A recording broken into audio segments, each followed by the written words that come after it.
Hello साथियों। तो एक बार फिर हम मनु आपका स्वागत करते हैं एडिटोरियल हिंदी में।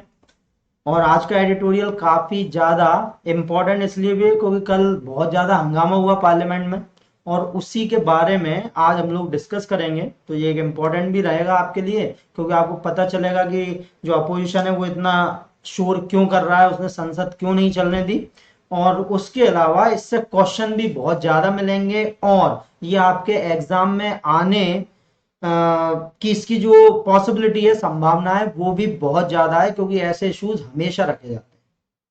तो फिर शुरू करिए ऑसम ऑनलाइन सक्सेस सक्सेस मंत्र का एडिटोरियल 21 जुलाई 2021। और आज इसे शुरू करने से पहले, जैसा कि हम हमेशा करते हैं, आज का थॉट ऑफ द डे देखते हैं क्या है। The true purpose of education is to make minds not careers. So देखिए कितना अच्छा है। The true purpose of education is to make minds not careers. इस थॉट से हमारे जो पढ़ने का मोटिव है वो चेंज होता है। वैसे ज्यादातर हम क्यों पढ़ते हैं? हमें जॉब मिल सके, हम अच्छी नौकरी कर सकें, एक सिक्योर फ्यूचर हम बना सकें। But according to the thought, the true purpose of education is to make minds means हम अपना जो दिमाग है वो आगे बढ़ाने के लिए, उसे डेवलप करने के लिए पढ़ते हैं। करियर तो बाद का ऑप्शन है, क्योंकि अगर माइंड डेवलप हो जाएगा तो करियर तो अच्छा बन ही जाएगा।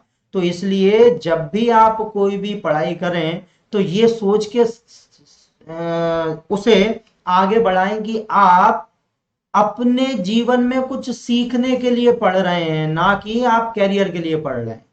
और ये बहुत इंपॉर्टेंट भी है, क्योंकि कैश ये बात सही है, प्रैक्टिकल अगर देखा जाए तो हम लोग अपना करियर बनाने के लिए ही पढ़ते हैं। जो एडिटोरियल भी जो आपको पढ़ाया जा रहा है वो एक करियर ओरिएंटेड वे में ही पढ़ाया जा रहा है कि आप बैंक, एसएससी या फिर ऐसे जो भी कॉम्पिटेटिव एग्जाम है जिनमें रीडिंग कॉम्प्रिहेंशन आ रहा है, उसे आप बहुत अच्छे से टैकल कर सकें, उसमें अच्छे मार्क्स स्कोर कर सकें। बट अगर हम देखें तो हम आपको जिस तरीके से पढ़ाते हैं वो तो सेकेंडरी पर्पज है करियर, मगर हम आपको बताते हैं कि इस समय क्या हो रहा है और हमें उससे कैसे टैकल करना है। और उसके साथ साथ फिर हम आपको बताते हैं कि क्वेश्चन ऐसे भी बन सकता है, क्वेश्चन इस तरह भी पूछा जा सकता है।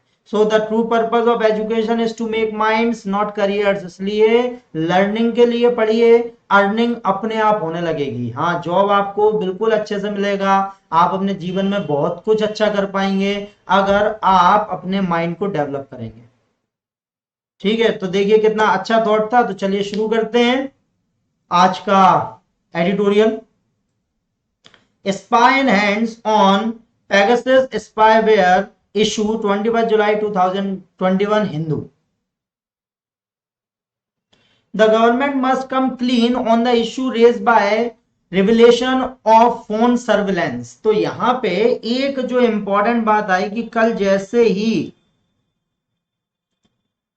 सेशन स्टार्ट हुआ, मानसून सेशन जो स्टार्ट हुआ पार्लियामेंट का, उसमें बहुत जोर से हंगामा हुआ, संसद नहीं चलने दी गई और संसद के काल को कई बार के लिए उसे पोस्टपोन करना पड़ा, स्थगित करना पड़ा। क्यों? तो विपक्ष पहले से ही ये सोच के बैठा था कि गवर्नमेंट को कहां पे घेरना है, गवर्नमेंट इस बार बैक फ्रंट पे कहां पे आ सकती है। तो और बिल्कुल संसद के पहले ही इसका रिविलेशन हुआ। रिविलेशन मतलब खुलासा जाहिर हुआ। ये ध्यान रखिएगा, सर्विलेंस मतलब निगरानी। जब हम किसी पर निगरानी रखते हैं तो अंडर सर्विलेंस है। ठीक है, तो government must come clean. Government को 100% ये बताना पड़ेगा कि जो रिविलेशन ऑफ फोन सर्विलेंस का जो रिविलेशन हुआ है उसमें वो कहीं से भी जिम्मेदार नहीं है। मगर ऐसा कब हो सकता है? जब सरकार सफाई दे। और सफाई कब दे सकती है? जब उसकी सुनी जाए। और यहाँ पे ये हुआ कि कल गवर्नमेंट सुबह से ये बोल रही थी, उसके प्रवक्ता, कि हम सफाई देना चाहते हैं, हम बात करना चाहते हैं, मगर इतना ज्यादा हंगामा था कि ऐसा नहीं हो पाया। तो आइए, at least 1,000 Indian phone numbers are in a list of potential targets of surveillance using the Pegasus spyware sold by Israeli company the NSO Group to vetted government with the approval of the Israeli government। देखिए कितना important है कि भाई 1,000 Indian phone number जो हैं वो उस list में थे जो पेगासस, ये ध्यान रखिएगा, इसका क्वेश्चन भी बन जाएगा आपका।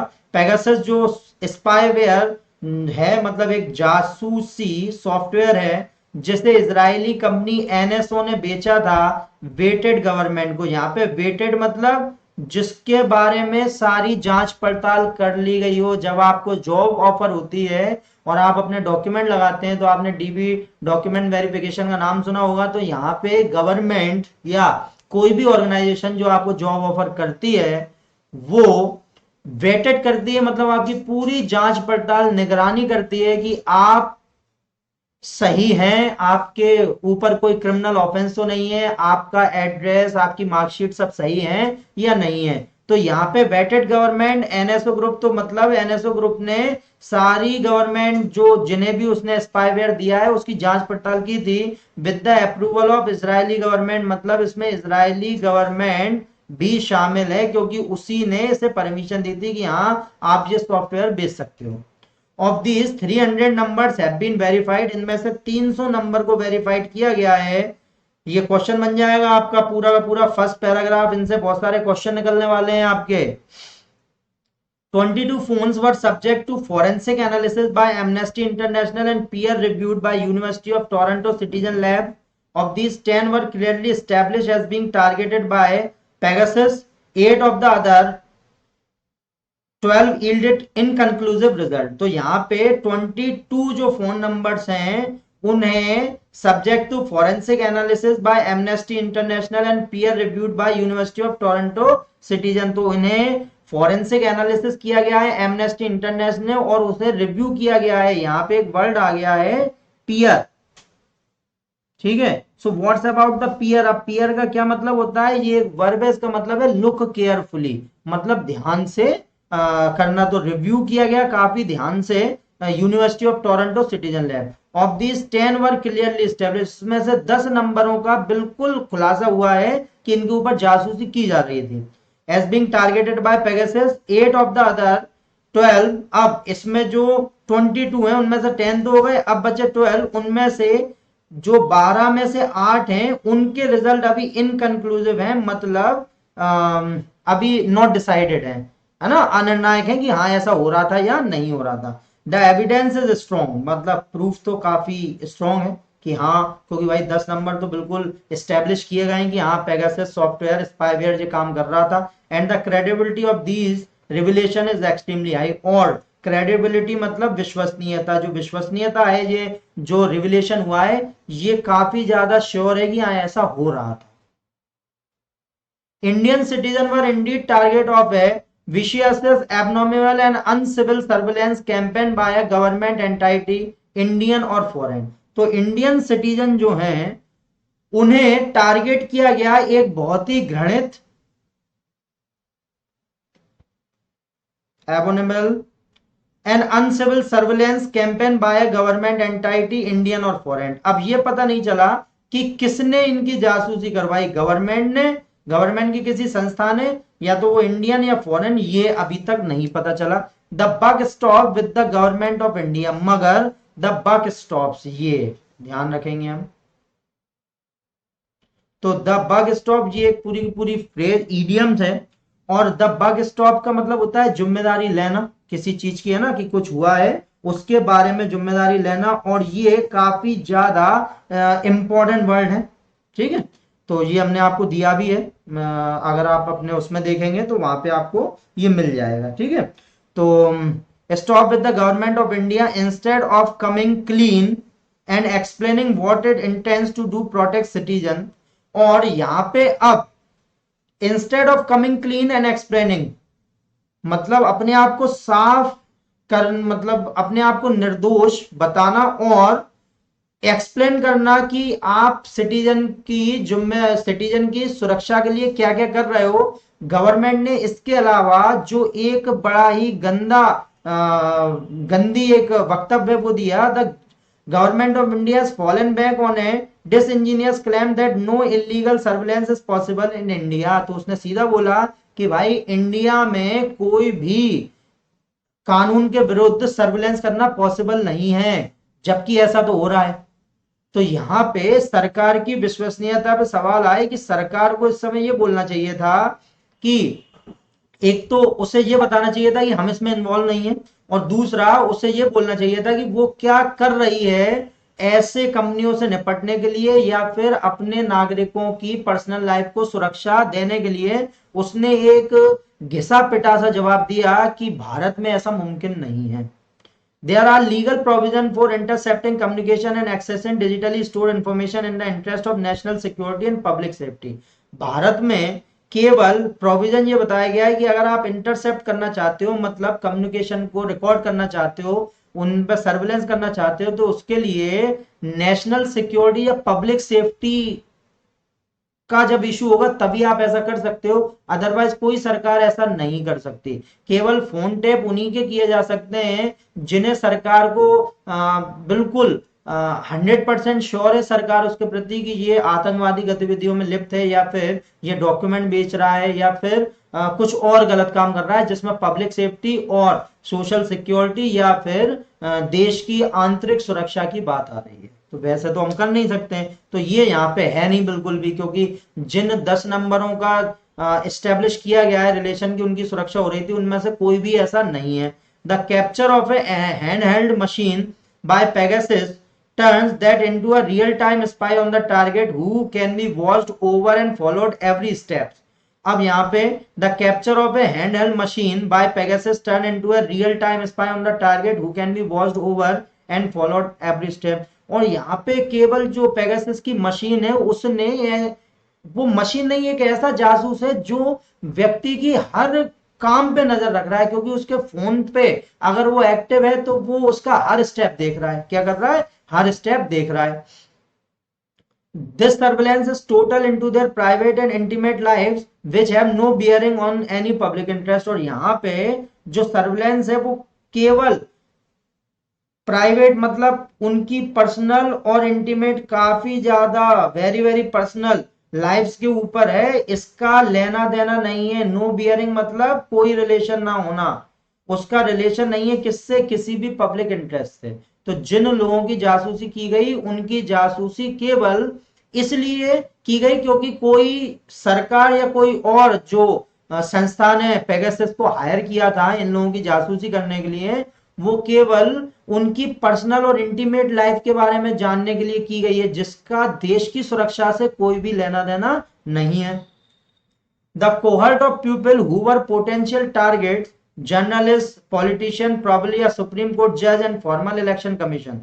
तो कोहर्ट ऑफ पीपल मतलब जो एक दल होता है सहयोगियों का, people who were potential target जो टारगेट हैं मतलब थे, उनमें कुछ जर्नलिस्ट हैं, कुछ पॉलिटिशियंस हैं, प्रोबेबली सुप्रीम कोर्ट के जज हैं और फॉर्मर इलेक्शन कमीशन है। Does not indicate that the surveillance was necessitated by national security. अब इनसे ये पता नहीं चलता कि अगर ये करवाया गया है, अगर सरकार करवा रही है ये, तो सरकार इसलिए नहीं करवा सकती क्योंकि ये नेशनल सिक्योरिटी का इशू नहीं है। इनमें से कोई भी ऐसा नहीं है जो आतंकवादी गतिविधियों में लिप्त हो या जिसके ऊपर ऐसा शक हो कि ये देश के काफी प्राइवेट और काफी ज्यादा इंपॉर्टेंट डॉक्यूमेंट किसी को बेच रहा है या उनकी जानकारियां चुरा के भेज रहा है, ऐसा तो है नहीं। तो इसलिए सरकार तो इसे स्वीकार कर नहीं सकती, अगर सरकार ने करवाया है तो भी नहीं करेगी उसे स्वीकार, है ना। और सरकार ये कह रही है कि हमने ऐसा नहीं करवाया है और ऐसा पॉसिबल भी नहीं है इंडिया में, मगर जो सबूत है उसके अकॉर्डिंग तो भाई ऐसा हो रहा है और हुआ है ऐसा। by national security public, it is safe to assume that no information regarding terrorism or Chinese intrusion can be obtained by spying on a woman who complained of sexual harassment by a former CGI। अब यहां पे ये मानना, ये जो information मिली है उसके बारे में ये नहीं कहा जा सकता कि ये जितने भी लोग हैं ये किसी टेररिज्म से या चाइनीज जो इंट्रूजन है, चाइनीज जो घुसपैठ है या चाइना की जो हमारे देश में जासूसी होती है उससे रिलेटेड है, ठीक है। क्योंकि इन लोगों के फोन टैप करके या उनकी जानकारी लेके आप ना तो पाकिस्तान से रिलेटेड कुछ निकाल सकते थे ना चाइना से, ठीक है। जबकि इनमें ऐसे लोगों की रिकॉर्डिंग की जा रही है जिसमें एक ऐसी महिला भी है जिसने फॉर्मर सीजेआई के ऊपर सेक्सुअल हैरासमेंट की गई है, जिसने सेक्सुअल हैरासमेंट की कंप्लेंट की थी। तो ये आप ध्यान रखें कि ऐसे लोग तो मतलब ये कुछ पर्सनल काम है, किसी कोई ने जिस भी संस्था ने ये अंजाम दिया गया है भारत में या भारत से बाहर से, उसने ऐसे लोगों की जानकारी निकाली है प्राइवेट रूप से जो किसी ने उन्हें हायर किया हो, ठीक है। On the contrary, the composition suggests that private craving, turpitude, and even voyeurism motivated the perpetrators. This violation is about privacy and much more. अब यहाँ पे आप ध्यान रखेंगे, craving मतलब लालसा, टर्पिट्यूड मतलब नीच, काफी नीचे गिरा हुआ, वॉयरिज्म मतलब दर्शन रति, किसी, वॉयरिज्म का मतलब यह है कि किसी को सेक्सुअली सेटिस्फेक्शन तब मिलेगा जब वो किसी और को ऐसा करते हुए देखेगा। तो यहाँ पे जो वॉयरिज्म है, motivated by the perpetrators means अपराधी, तो ये सारे जो काम है, लालच है, नीच है, और जो दर्शन रति है, सेक्सुअल ग्रेटिफिकेशन है, जो सिर्फ देख के मिल सकता है, तो ऐसे लोग जो हैं वो आखिर में अपराधी बन जाते हैं, क्योंकि अगर उनने ऐसा करवाया है तो ये सारे ऐसे ही हैं कि किसी लालच की वजह से उनने किसी अपने जान पहचान वाले का फोन टैप करवाया, ठीक है, किसी गलत काम से, या फिर हो सकता है किसी लड़की का फोन टैप इसलिए करवाया जा सका जिससे उसके प्राइवेट या इंटीमेट मोमेंट देखे जा सके। This violation is about privacy and much more. ये वायलेशन प्राइवेसी से बहुत ज्यादा है, क्योंकि ये देश के ऐसे लोगों के ऊपर है जो बहुत ज्यादा इंपॉर्टेंट है और या फिर किसी और इंपॉर्टेंट पद पे थे। Information obtained illegally may have been used to compromise institution, to steal election, sabotage opposition campaign and even dislodge an opposition government. तो यहां से इस बात का ध्यान रखेंगे कि ऐसी जो जानकारी पेगासस के द्वारा जुटाई गई इन लोगों की जासूसी करके वो कहां काम आ सकती है। देखो, कहीं किसी से समझौता करना हो तो उसे ब्लैकमेल कर सकते हैं, ठीक है। स्टील इलेक्शन, इलेक्शन में गड़बड़ी की जा सकती है। सबोटेज मतलब अपोजिशन का जो कैंपेन है उसे पूरी तरह से बर्बाद किया जा सकता है। सबोटेज मतलब जानबूझ के तोड़फोड़ करना, ठीक है। And even disclose an opposition, और अपोजिशन को हटाने के लिए भी इसका काम किया जा सकता है, क्योंकि यदि आपके पास उनके नेताओं की पर्सनल जानकारी होगी तो आप उन्हें फिर उनसे एक तरह से आप ब्लैकमेल तक पहुंच सकते हैं वहां तक।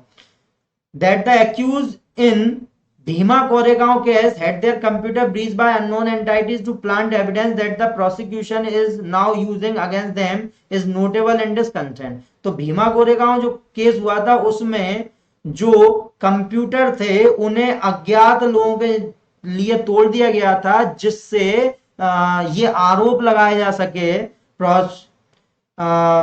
कि उनके जो सबूत हैं उन्हें अब यूज नहीं किया जाएगा किसी के खिलाफ, क्योंकि कंप्यूटर तो तोड़ दिए गए।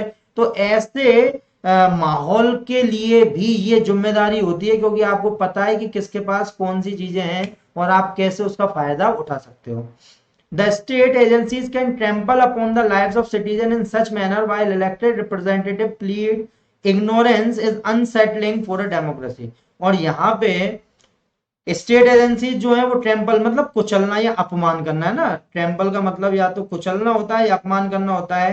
तो सिटीजन की लाइफ को कुचल रही हैं। सच मैनर बाय इलेक्ट्रिक, जो चुनाव में जीत के लोग आए जिन्हें हमने चुन के भेजा है, वो इसे इग्नोर कर रहे हैं ऐसी हरकतों को। और ये डेमोक्रेसी के लिए बहुत बड़ा खतरा है कि डेमोक्रेसी मतलब लोगों का शासन। अब लोगों के शासन में लोगों का जीवन ही सुरक्षित नहीं है, उनकी पर्सनल लाइफ सुरक्षित नहीं है, तो फिर कैसी डेमोक्रेसी है। The truth about these revelations must be unearthed through an investigation by JPC or by the Supreme Court of any other credible mechanism. तो यहाँ पे इस सच को आगे लाना चाहिए। अनर्थ मतलब उसका सच निकालना चाहिए एक इन्वेस्टिगेशन के द्वारा, जो किसी संसदीय समिति या फिर सुप्रीम कोर्ट के जजों के द्वारा बनाई गई हो, विश्वसनीय समिति के द्वारा इसकी जांच करवाई जानी चाहिए, जिसमें पूरा सच बाहर निकले। A starting point for the government must be clearing the air on the foremost question it is skirting around: has any Indian agency bought Pegasus? और ये स्टार्टिंग पॉइंट है जो गवर्नमेंट के लिए, वो ये है कि गवर्नमेंट को अब अपनी छवि बचाने के लिए ये क्वेश्चन जो उसके ऊपर उठाए गए हैं उन्हें गलत साबित करना होगा। और स्कर्टिंग अराउंड मतलब किसी चीज को अवॉइड करने के लिए उसका सामना न करना और इधर उधर घूमते रहना। और foremost question it is skirting around has any Indian agency bought Pegasus, और इसका बताना पड़ेगा, ना कि उन्हें इग्नोर करना पड़ेगा, उसे ये क्लियर बताना पड़ेगा क्या कोई इंडियन एजेंसीज ने पेगासस को खरीदा, और अगर खरीदा तो क्यों खरीदा और किसके कहने पे खरीदा। तो देखिए था ना बहुत अच्छा था, ठीक है। और ये क्योंकि हम सबसे रिलेट करता है, हम सबसे रिलेट करता है, तो हमें बहुत अच्छे से पता होना चाहिए कि अब सरकार के पास क्या बचा हुआ है कि वो इसे गलत साबित करने के अलावा और कुछ ना करे। मगर इसमें विपक्ष की भी एक भूमिका आएगी कि विपक्ष को जो सरकार कह रही है उसे सुनना चाहिए और उसके बाद फिर किसी नतीजे पे पहुंचना चाहिए। संसद में हंगामा करके कोई फायदा नहीं निकलेगा, क्योंकि सरकार सफाई देना चाह रही है और विपक्ष वो सुन नहीं रहा है। अगर आप सुनोगे नहीं तो फिर किसी फैसले पे कैसे पहुंचोगे। अगर सरकार गलत वक्तव्य देती है तो सरकार ही बैकफुट पे आएगी, क्योंकि सब समझ जाएंगे कि सरकार इसमें कहीं ना कहीं से दोषी है। इसलिए, और अगर आप सुनोगे नहीं तो फिर सरकार के पास कहने के लिए ये रहेगा कि हमारा कोई सुन ही नहीं रहा है, तो फिर हम क्या करें सफाई देके, और धीरे धीरे बात गायब हो जाएगी। इसलिए पहले सरकार को सुनिए और फिर उसे घेरिए। मतलब ये एक सही तरीका होता है हर अपोजिशन और पावर में जो गवर्नमेंट है उसके लिए। तो देखिए ये नीचे जो है वो आपको पूरे मीनिंग दिए हैं। आज काफी ज्यादा अच्छी वोकेबलरी है इसमें, और जो हमने आपको दिए इसे आप बहुत अच्छे से याद कीजिए, बहुत बहुत अच्छे से याद कीजिए, इनके सेंटेंस बनाइए। और आने वाले कुछ ही दिनों में अब आपको मीनिंग ज्यादा याद करने की जरूरत नहीं पड़ेगी, क्योंकि रिपीटेटिव आने लगेंगे। जब आप एक 1000 और 1200 मीनिंग्स तक पहुंच जाएंगे ना, तो आपको रिपीटेटिव वर्ड मिलने लगेंगे और उससे आपको बहुत सारी चीजें क्लियर होने लगेंगी। तो यहाँ पे देखिए हर चीज हमने आपको बताई है। टोटल 22 हमने आपको मीनिंग्स, इडियम्स और फ्रेजेस दिए हैं इसमें। इन्हें आप बहुत अच्छे से याद कीजिए, अच्छे से पढ़ाई कीजिए। और एक बात हमेशा ध्यान रखिए कि अगर आप दिल लगा के पढ़ाई करेंगे तो आपका माइंड डेवलप होगा, और माइंड डेवलप होगा तो आपका करियर बहुत अच्छा बनेगा, बहुत बहुत अच्छा बनेगा। तो इसी के साथ हम मनु आपसे आज के लिए आज्ञा लेते हैं। आप अच्छे से पढ़ाई कीजिए, औसम देखते रहिए, औसम बनिए, औसम पढ़िए। बस इसी के लिए आपको औसम पे आना है, क्योंकि जो भी आपको मटेरियल यहाँ पे मिलेगा वो आपके एग्जाम से टोटल रिलेवेंट होगा, आपको एग्जाम में बहुत मदद करेगा। अभी अंशुल सर की मैथ्स की क्लास चल रही है 0 to Pro, आप उसे देखिए, उसे अच्छे से रिवाइज कीजिए, पॉज कर करके वीडियो देखिए, वो किस तरीके से पढ़ा रहे हैं उसे एंजॉय कीजिए। हम जो आपको वॉकअप दे रहे हैं उसे आप अच्छे से याद कीजिए। और जो हमारे सेशन चल रहे हैं ग्रामर के, जैसे अभी प्रोनाउन के आपके 2 सेशंस कंप्लीट हुए हैं, जिसमें प्रोनाउन का इंट्रोडक्शन था और पर्सनल प्रोनाउन था। अब आगे का वीडियो आपको बहुत जल्द मिलेगा उसका, मगर उसके लिए आपको पुराने सारे पहले से याद होना चाहिए। जो हमने आपको 100 रिपीटेटिव सिनोनिम दिए थे उनके आपको सिनोनिम याद होने चाहिए। तो ऐसे ही आप पढ़ाई कीजिए, बहुत अच्छे से पढ़िए, औसम पढ़िए, औसम बनिए। ऑनलाइन सक्सेस मंथ हमेशा इस कोशिश में है और रहेगा कि आपको केवल वही मटेरियल दिया जाए जिससे आप अपने गोल तक पहुंच पाए, उसे अचीव कर।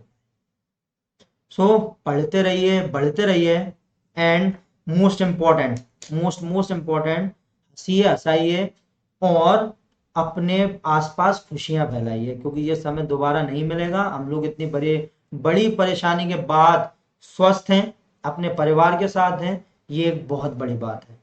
तो चलिए फिर मुलाकात करते हैं। इसके क्वेश्चन आप बनाइए और हमें सेंड कीजिए और वॉकअप याद कीजिए। और अगर आपको ये वीडियो पसंद आता है, आपको लगता है कि हम लोग मेहनत कर रहे हैं, तो आप इसे लाइक जरूर किया कीजिए। आप लोग लाइक कम करते हैं, व्यूज तो अच्छे हैं मगर लाइक कम है, तो आप प्लीज उसे लाइक कीजिए, शेयर कीजिए, और सबसे इंपॉर्टेंट बात, उसे ऑब्जर्व कीजिए। तो फिर मुलाकात करते हैं, जब तक के लिए अपना ध्यान रखिए।